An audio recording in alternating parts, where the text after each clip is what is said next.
Sosok Vincent Verhaeghe yang lamar Jessica Iskandar di depan sang anak hingga buat tato nama El Barak.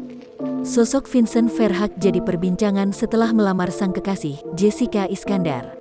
Tak hanya memberikan cincin sebagai tanda melamar, Vincent Verhaeghe juga membuat tato nama anak Jessica Iskandar, El Barak. Melalui Instagram, ia menyampaikan telah dilamar oleh Vincent Verhaeghe pada Jumat tanggal 24 September tahun 2021. Lantas siapakah sosok Vincent Verhaeghe? Pemilik nama lengkap Vincent Verhaeghe Andrianto merupakan pria berdarah Belanda Indonesia.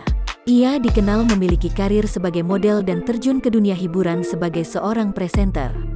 Diketahui Vincent Verhaeghe pernah menjadi pembawa acara program televisi My Trip My Adventure. Ditelusuri melalui Instagram @v.andrianto, calon suami Jessica Iskandar ini miliki hobi berpetualang di alam. Selama dekat dengan Jedar, Vincent Verhaeghe tak jarang membagikan momen kebersamaan saat di Bali. Lantaran sang artis dan putra sematawayangnya, El Barak Alexander menetap di Bali sejak 2020 lalu. Tak sampai di situ, Vincent Verhaeghe juga membuat tato bertuliskan nama El Barak di tubuhnya. Potret tato sayap ditambah dengan nama putra Jessica Iskandar dibagikan di Instagram @alexanderbarakel. Jangan lupa subscribe, share, komen, dan like ya!